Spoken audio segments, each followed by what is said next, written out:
Hello ಎಲ್ರಿಗೂ welcome back to Suhasini vlogs. ಇವತ್ತಿನ ವಿಡಿಯೋದಲ್ಲಿ ಹೇರ್ ಕೇರ್ ಬಗ್ಗೆ ಒಂದೆರಡು ಸಿಂಪಲ್ ರೆಮಿಡೀಸ್ನ ಶೇರ್ ಮಾಡ್ತಾ ಇದ್ದೀನಿ. ಲಾಂಗ್ ಹೇರ್ ಮತ್ತು ಅಷ್ಟೇ ಬ್ಲ್ಯಾಕಿ ಹೇರ್ ಬೇಕು ಅಂತ ಯಾರಿಗೆ ಇಷ್ಟ ಇರೋದಿಲ್ಲ ಹೇಳಿ. ಬಟ್ ಅದಕ್ಕೂ ಮುಂಚೆ hair fall, dandruff, split ends ಈ ಥರ ಸಣ್ಣ ಪುಟ್ಟ ಇಶ್ಯೂಸು ಖಂಡಿತ ಇದ್ದೇ ಇರುತ್ತೆ. ಸೊ ಇದೆಲ್ಲ ಪ್ರಾಬ್ಲಮ್ಸ್ ಇಟ್ಕೊಂಡು ಯಾವುದೇ ಕಾರಣಕ್ಕೂ ಹೇರ್ ಚೆನ್ನಾಗಿ ಬೆಳಿಬೇಕು, ಕಪ್ಪಾಗಿರಬೇಕು, ಡ್ಯಾಂಡ್ರಫ್ ಇರಬಾರ್ದು ಅಂತಂದರೆ ಸಾಧ್ಯನೇ ಇಲ್ಲ ಅಲ್ವಾ. ತುಂಬ ಜನಕ್ಕೆ ಫುಡ್ ಚೇಂಜಸ್ಸಿಂದ ಇಲ್ಲ ಅಂತಂದರೆ ಟೆನ್ಷನ್ಸಿಂದ ಹೇರ್ ಫಾಲ್ ಜಾಸ್ತಿ ಆಗ್ತಾ ಇರುತ್ತೆ ಆ್ಯಂಡ್ ಯಾವುದೇ ಥರ ಔಟ್ಸೈಡ್ ಪ್ರಾಡಕ್ಟ್ಸ್ನ ಯೂಸ್ ಮಾಡಿದ್ರೂ ಸಹ ವರ್ಕ್ ಆಗೋದಿಲ್ಲ. ಸೊ ಅಂಥವರು ಖಂಡಿತ ಈ ಹೋಮ್ ರೆಮಿಡೀಸ್ನ ಟ್ರೈ ಮಾಡ್ಬೋದು. ನಾನಂತೂ ನನ್ನ ಸಿಲ್ಕಿ ಆ್ಯಂಡ್ ಲಾಂಗ್ ಹೇರ್ಗೆ ಇದನ್ನೇ ಟ್ರೈ ಮಾಡ್ತೀನಿ. ಏನೋ ವಿಡಿಯೋಗೋಸ್ಕರ ಮಾಡಿ ಹೇಳ್ತಾ ಇರೋದು ಅಂತ ನೀವು ಅಂದ್ಕೊಂಡಿರ್ಬೋದು, ಬಟ್ ಡೆಫಿನೆಟ್ಲಿ ಇಲ್ಲ. ಇದನ್ನೆಲ್ಲ ಟ್ರೈ ಮಾಡಿದ್ರೂ ನಿಮಗೆ ದೊಡ್ಡ ಲಾಸ್ ಏನೂ ಆಗೋದಿಲ್ಲ. ಖಂಡಿತ ಇದನ್ನು 1 to 2 months ಟ್ರೈ ಮಾಡಿ ಡಿಫ್ರೆನ್ಸ್ ನೀವೇ ನೋಟಿಸ್ ಮಾಡ್ಬೋದು.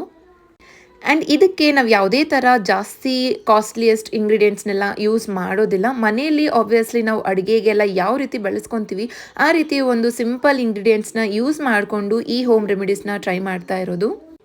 ಏನೇ ಒಂದು ರೆಮಿಡಿ ಆಗಲಿ, ಯಾವುದೇ ಒಂದು ಮೆಡಿಸಿನ್ ಆಗಲಿ ನಾವು ಯೂಸ್ ಮಾಡ್ತಾ ಇದ್ದೀವಿ ಅಂತಂದರೆ ಅದು ನಮ್ಮ ಬಾಡಿಗೆ ಸೆಟ್ ಆಗಿ ವರ್ಕೌಟ್ ಆಗೋದಕ್ಕೆ ಒಂದಷ್ಟು ಟೈಮ್ ಬೇಕಾಗುತ್ತೆ ಅಲ್ವಾ. ನಾನು ಹೇಳ್ತಾ ಇರೋಂಥ ರೆಮಿಡೀಸ್ನ ಖಂಡಿತ 1 to 2 months ಟ್ರೈ ಮಾಡಿ ಡಿಫ್ರೆನ್ಸ್ ನೀವೇ ನೋಟಿಸ್ ಮಾಡ್ಬೋದು. ಸೊ ಅಟ್ ಫಸ್ಟ್ ನಾನಿಲ್ಲಿ ಫ್ಲ್ಯಾಕ್ಸ್ ಸೀಡ್ಸ್ನ ಯೂಸ್ ಮಾಡ್ಕೊತಾ ಇದ್ದೀನಿ. ಅಗಸೆ ಬೀಜ ಅಂತ ಹೇಳ್ತಾರೆ ಅಲ್ವಾ, ಅದನ್ನು ಯೂಸ್ ಮಾಡ್ಕೊತಾ ಇದ್ದೀನಿ.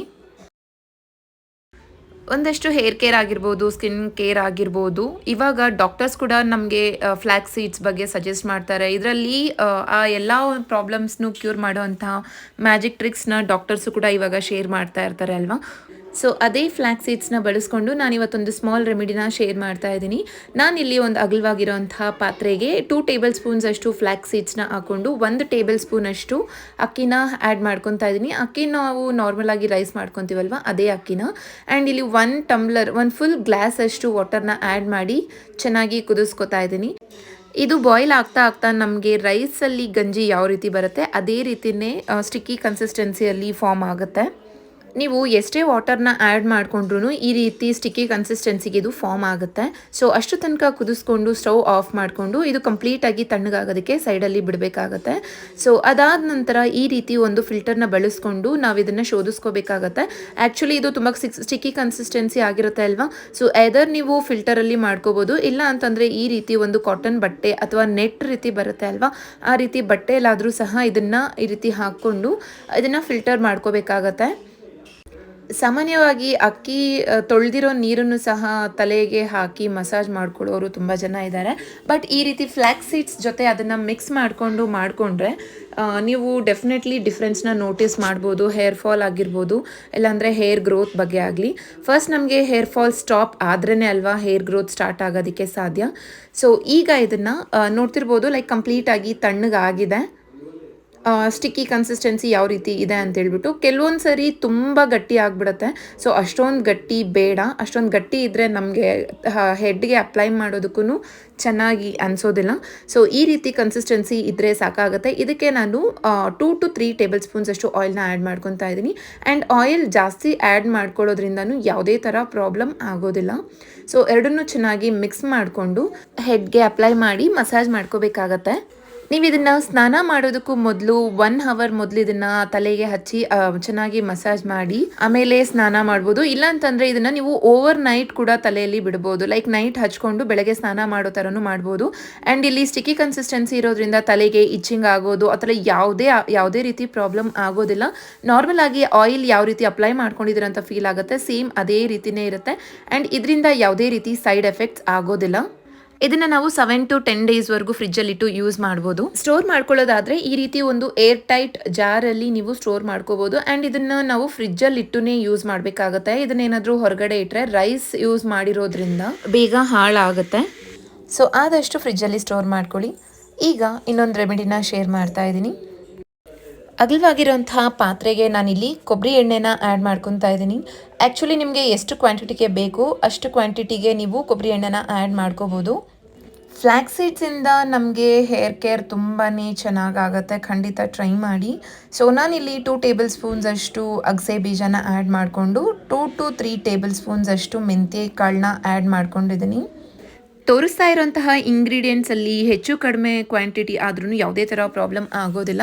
ಹಾಗೆ ನಾನಿಲ್ಲಿ ಕರ್ಬೇವಿಂದು ಕಡ್ಡಿ ಬರುತ್ತೆ ಅಲ್ವಾ, ಅದನ್ನು ಸಹ ಆ್ಯಡ್ ಮಾಡ್ಕೊಂಡಿದ್ದೀನಿ.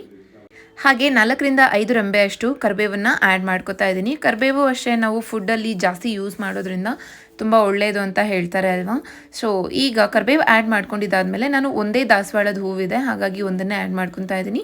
ನಿಮ್ಗೇನಾದರೂ ಜಾಸ್ತಿ ಸಿಕ್ಕಿದ್ರೆ ಮೊಗ್ಗು ಸಮೇತ ಆ್ಯಡ್ ಮಾಡ್ಕೋಬೋದು. ಹಾಗೆ ಇಲ್ಲಿ ದಾಸವಾಳದ ಎಲೆನ ಸಹ ಆ್ಯಡ್ ಮಾಡ್ಕೊತಾ ಇದ್ದೀನಿ. 8ರಿಂದ 10 ಎಲೆಗಳನ್ನ ಈ ರೀತಿ ಕಿತ್ತು ಆ್ಯಡ್ ಮಾಡಿಕೊಂಡು ಇದನ್ನು ಚೆನ್ನಾಗಿ ಬಾಯ್ಲ್ ಮಾಡ್ಕೊತಾ ಇದ್ದೀನಿ. ಹೂವು ಆಗಲಿ ಇಲ್ಲಾಂತಂದರೆ ಎಲೆನಾಗಲಿ ಕ್ಲೀನಾಗಿ ವಾಶ್ ಮಾಡಿ ಆ್ಯಡ್ ಮಾಡ್ಕೋಬೇಕಾಗತ್ತೆ. ಆ್ಯಂಡ್ ನಾನಿಲ್ಲಿ 2 ಟೇಬಲ್ ಸ್ಪೂನಷ್ಟು ರೋಸ್ಮೆರಿ ವಾಟರ್ನ ಆ್ಯಡ್ ಮಾಡ್ಕೊತಾ ಇದ್ದೀನಿ.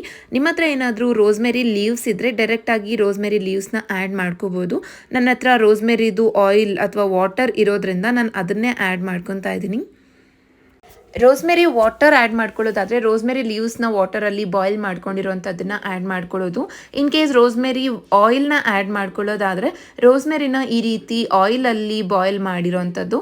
ಸೊ ಐದರ್ ರೋಸ್ಮೆರಿ ವಾಟರ್ ಅಥವಾ ರೋಸ್ಮೆರಿ ಆಯಿಲ್ ಯಾವುದನ್ನಾದರೂ ಆ್ಯಡ್ ಮಾಡ್ಬೋದು. ಇಫ್ ನಾಟ್ ಡೈರೆಕ್ಟಾಗಿ ನೀವು ರೋಸ್ಮೆರಿ ಲೀವ್ಸ್ನೂ ಸಹ ಆ್ಯಡ್ ಮಾಡ್ಕೋಬೋದು. ಸೊ ಈಗ ಇದನ್ನು ಕಂಪ್ಲೀಟಾಗಿ ತಣ್ಣಗೆ ಮಾಡ್ಕೊಂಡಿದ್ದಾದಮೇಲೆ ಒಂದರಲ್ಲಿ ಫಿಲ್ಟರ್ ಮಾಡ್ಕೋಬೇಕಾಗತ್ತೆ. ನಮಗೆ ರೋಸ್ಮೆರಿ ಲೀವ್ಸ್ ಈಗ ಆನ್ಲೈನಲ್ಲೂ ಸಹ ಸಿಗುತ್ತೆ. ಸೊ ಆದಷ್ಟು ಕ್ವಾಲಿಟಿ ಇರೋಂತಹ ರೋಸ್ಮೆರಿ ಲೀವ್ಸ್ನ ತಗೊಳ್ಳೋದ್ರಿಂದ ನಿಮಗೆ ಬೆಟರ್ ರಿಸಲ್ಟ್ ಸಿಗುತ್ತೆ. ಲೋಕಲ್ ಆಗೂ ಸಿಗುತ್ತೆ, ಬಟ್ ಅದರಲ್ಲಿ ಬೇರೆ ಎಲೆಗಳನ್ನೂ ಸಹ ಮಿಕ್ಸ್ ಮಾಡಿರ್ತಾರೆ. ಸೊ ಅದನ್ನೆಲ್ಲ ಯೂಸ್ ಮಾಡೋದಕ್ಕಿಂತ ಕಾಸ್ಟ್ ಸ್ವಲ್ಪ ಜಾಸ್ತಿ ಆದರೂ ಸಹ ನಾವು ಕ್ವಾಲಿಟಿ ಇರೋಂಥ ರೋಸ್ಮೆರಿ ಲೀವ್ಸ್ನ ತಗೊಳ್ಳೋದು ಸ್ವಲ್ಪ ಬೆಟರ್. ಹೈಬಿಸ್ಕಸ್ ಫ್ಲವರ್ನ ಆ್ಯಡ್ ಮಾಡ್ತೀವಲ್ವ, ಅದು ಮತ್ತು ರೋಸ್ಮೆರಿದು ವಾಟರ್ ಎರಡೂ ಮಿಕ್ಸ್ ಆಗಿ ಈ ರೀತಿ ಕಲರ್ ಬರ್ತಾ ಇದೆ ನಮಗೆ. ಸೊ ಯಾವುದೇ ರೀತಿ ಪ್ರಾಬ್ಲಮ್ ಆಗೋದಿಲ್ಲ. ಸೊ ಈಗ ಇದನ್ನು ಅಪ್ಲೈ ಮಾಡ್ಕೊಳ್ಳೋದು ಯಾವ ರೀತಿ ಅಂತ ತೋರಿಸ್ತಾ ಇದ್ದೀನಿ. ಇಲ್ಲಿ 2 to 3 ಟೇಬಲ್ ಸ್ಪೂನ್ಸ್ ಅಷ್ಟು ಈರುಳ್ಳಿನ ಗ್ರೈಂಡ್ ಮಾಡಿದ್ರೆ ಬರುತ್ತೆ ಅಲ್ವಾ ವಾಟರ್, ಅದನ್ನು ಆ್ಯಡ್ ಮಾಡ್ಕೊತಾ ಇದ್ದೀನಿ. ಹಾಗೆ ಇದ್ರ ಜೊತೆಗೆ ನಾವೀಗ ಮಾಡಿಟ್ಕೊಂಡಿರೋಂತಹ ಆಯಿಲ್ನ 2 ಟೇಬಲ್ ಸ್ಪೂನ್ಸ್ ಅಷ್ಟು ಆ್ಯಡ್ ಮಾಡ್ಕೊತಾ ಇದ್ದೀನಿ. ಅಂದರೆ ನೀವು ಹೆಡ್ಗೆ ಎಷ್ಟು ಆಯಿಲ್ ನಿಮಗೆ ಬೇಕಾಗತ್ತೆ ತಲೆಗೆ ಹಚ್ಕೊಳ್ಳೋದಕ್ಕೆ ಅಷ್ಟು ಆಯಿಲ್ನ ನೀವಿಲ್ಲಿ ಆ್ಯಡ್ ಮಾಡ್ಕೋಬೋದು. ನಾನಿಲ್ಲಿ ಜಸ್ಟ್ 2 ಟೇಬಲ್ ಸ್ಪೂನ್ಸ್ ಅಷ್ಟು ಆಯಿಲ್ನ ಆ್ಯಡ್ ಮಾಡ್ಕೊತಾ ಇದ್ದೀನಿ ನಿಮಗೆ ತೋರಿಸೋದಕ್ಕೋಸ್ಕರ. ಆ್ಯಕ್ಚುಲಿ ತುಂಬ ಜನ ಇವಾಗ ನಾವು ಆಯಿಲ್ನ ಪ್ರಿಪೇರ್ ಮಾಡ್ಕೊಂಡ್ವಿ ಅಲ್ವಾ, ಅದಕ್ಕೇ ಡೈರೆಕ್ಟಾಗಿ ಈರುಳ್ಳಿನ ಹಾಕಿ ಬಾಯ್ಲ್ ಮಾಡ್ಕೋತಾರೆ. ಬಟ್ ಅದು ತುಂಬ ಟೈಮ್ ಸ್ಟೇ ಆಗೋದಿಲ್ಲ, ಬಿಕಾಸ್ ಫಂಗಸ್ ಟೈಪ್ ಫಾರ್ಮ್ ಆಗಿಬಿಡುತ್ತೆ. ನೀವು ಇದನ್ನು ಸ್ಟೋರ್ ಮಾಡಿಕೊಂಡ್ರೂ ಸಹ ಆಯಿಲಲ್ಲಿ ಫಂಗಸ್ ರೀತಿ ಫಾರ್ಮ್ ಆಗಿ ಆಯಿಲೆಲ್ಲ ಹಾಳಾಗುತ್ತೆ.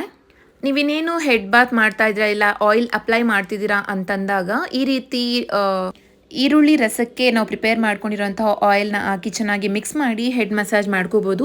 ಹಚ್ಚಿದ 1 hour ಆದಮೇಲೆ ನೀವು ಹೆಡ್ ಬಾತ್ ಮಾಡ್ಕೋಬೋದು. ಹಾಗೆ ನಾವಿಲ್ಲಿ ಬಾಯ್ಲ್ ಮಾಡ್ಕೊಂಡಿದ್ವಲ್ವ ಆಯಿಲಲ್ಲಿ ಏನೇನು ಆ್ಯಡ್ ಮಾಡ್ಕೊಂಡಿದ್ದೀವಿ ಆ ಎಲ್ಲ ಇಂಗ್ರೀಡಿಯೆಂಟ್ಸ್ನೂ ಸಹ ನಾವು ಬಿಸಾಕೋ ಅವಶ್ಯಕತೆ ಇಲ್ಲ. ಅದನ್ನು ಸಹ ಕಂಪ್ಲೀಟಾಗಿ ಫೈನ್ ಪೌಡರ್ ಆಗಿ ಮಾಡಿಕೊಂಡು ಕೊಬ್ಬರಿ ಎಣ್ಣೆಲಿ ಹಾಕಿ ಚೆನ್ನಾಗಿ ಮಿಕ್ಸ್ ಮಾಡಿ ಹೆಡ್ ಮಸಾಜ್ ಮಾಡಿಕೊಂಡು ಹೆಡ್ ವಾಶ್ ಮಾಡ್ಬೋದು. ಈ ರೀತಿ ಇದನ್ನು ಪೌಡರ್ ಮಾಡಿ ಆ್ಯಡ್ ಮಾಡ್ಕೊಳ್ಳೋದ್ರಿಂದ ಡ್ಯಾಂಡ್ರಫ್ ತುಂಬ ಕಡಿಮೆ ಆಗುತ್ತೆ. ಸೊ ನೋಡಿದ್ರಲ್ವಾ ಮನೇಲಿರೋಂತಹ ಇಂಗ್ರೀಡಿಯೆಂಟ್ಸ್ನೇ ಬಳಸ್ಕೊಂಡು ಎಷ್ಟು ಈಸಿಯಾಗಿ ಮಾಡಿದ್ವಿ ಅಂತ. ಈ ಪೌಡರ್ನು ಸಹ ನಾವು ಆರಾಮಾಗಿ 3 to 5 months ಏರ್ ಟೈಟ್ ಕಂಟೈನರಲ್ಲಿ ಸ್ಟೋರ್ ಮಾಡ್ಕೋಬೋದು, ಏನೂ ಹಾಳಾಗೋದಿಲ್ಲ. ಸೊ ನೋಡಿದ್ರಲ್ವಾ ಎಷ್ಟು ಈಸಿಯಾಗಿ ಮನೇಲೇನೆ ಹೇರ್ ಕೇರ್ ಮಾಡ್ಬೋದು ಅಂತ. ಸೊ ಇದನ್ನೆಲ್ಲ ಹಚ್ಚಿದ ಮೇಲೆ ನಾರ್ಮಲ್ ಆಗಿ ನೀವು ಯಾವ ರೀತಿ ಶಾಂಪೂ ಮಾಡ್ಕೊತೀರಾ ಅದೇ ಶಾಂಪೂಸ್ನ ಯೂಸ್ ಮಾಡಿ ಹೆಡ್ ವಾಶ್ ಮಾಡ್ಕೋಬೋದು. ನಾನು ಈ ರೆಮಿಡೀಸ್ನ ಟ್ರೈ ಮಾಡಿ ಒಳ್ಳೆ ರಿಸಲ್ಟ್ ಬಂದಿದೆ. ಖಂಡಿತ ನೀವು ಟ್ರೈ ಮಾಡಿ, ನಿಮಗೂ ಬೆಸ್ಟ್ ರಿಸಲ್ಟ್ ಸಿಗುತ್ತೆ ಅಂತ ಹೇಳ್ತಾ ಈ ವಿಡಿಯೋನ ಎಲ್ಲಿಗೆ ಎಂಡ್ ಮಾಡ್ತಾ ಇದ್ದೀನಿ. ನೆಕ್ಸ್ಟ್ ವಿಡಿಯೋದಲ್ಲಿ ಇನ್ನಷ್ಟು ಹೇರ್ ಕೇರ್ ಟಿಪ್ಸ್ನ ಶೇರ್ ಮಾಡ್ತೀನಿ. ಅಲ್ಲಿವರೆಗೂ ಎಲ್ರಿಗೂ ಬಾಯ್.